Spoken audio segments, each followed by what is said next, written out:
Hello mga ka-unfiltered! At ito, ang una nating kwento. Gusto ko lang sanang humingi ng advice sa inyo. And I hope maging sensitive kayo sa mga words nyo. So ito na nga. Currently, I have a partner for 7 months. I admit na dati sobrang mahal na mahal ko siya. Pero habang tumatagal, napuno na ako sa ugali niya. Hindi siya cheater, oo, pero sobrang nauubos ang pasensya ko sa pagsusugal niya. Cutter lang naman ang lalaro niya, pero minsan nauubos talaga ang pera niya doon. Ang scatter, lason yan sa buhay lalo na kapag hindi mo na kontrolado yung paggastos mo or pagpayam.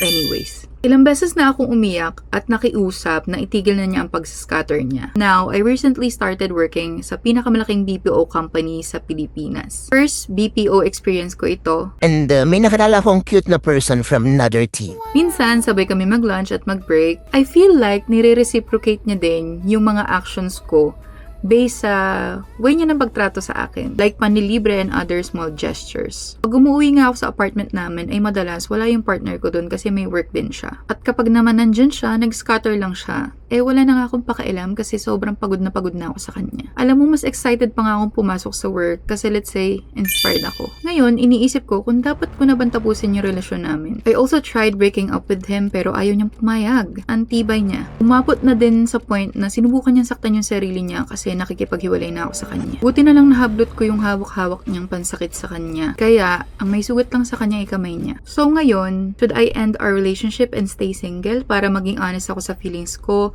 before I even confess sa taong nagugustuhan ko? Or should I continue this relationship and hope na eventually matigil niya ang bisyo niya sa scatter? Wala naman kasi siyang ibang issue or bisyo aside sa pagsusugal niya. Yun lang talaga yung problema niya kasi hindi niya talaga makontrol yung sarili niya pagdating sa pagsusugal.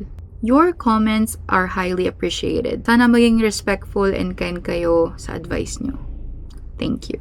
Alam mo te, ang nakikita kong issue dito ay hindi lang sa bisyo niya or sa pagsusugal niya. Mukhang matagal-tagal ka nang nagsa-silent quit. Kasi nga, dahil unti-unti ka napapagod, unti-unti din na mawala yung feelings mo para dun sa partner mo. And to be honest, ang pagsusugal ay nakakalason talaga ng relasyon, ng pagkatao, at ng relasyon mo sa kung sino mang tao. Kung makikipaghiwalay ka man, tapusin mo ng maayos. Hindi yung dahil may nagugustuhan ka ng iba. Bigyan mo rin ng panahon at oras ang sarili mo bago ka pa pumasok sa isang relasyon pa ulit. Mag-reflect ka, magnilay-nilay ka, mag-enjoy ka, gawin mo lahat ng gusto mo. Pero, huwag kang papasok sa isang relasyon pa ulit nang ganyan ka. Kasi kailangan mong mag-heal. Sa huli, tanungin mo yung sarili mo. Kung wala kaya yung nagugustuhan ko sa trabaho, mas pipiliin ko bang magstay sa relasyon na to? Kapag pinatawad ko ba ulit yung partner ko at tinanggap ko siya ulit, magbabago ba siya? At ang pinakahuli, kung ang balak mo ay magstay pa din sa relationship na yun, siya ba talaga yung taong gusto mo makasama pang habang buhay?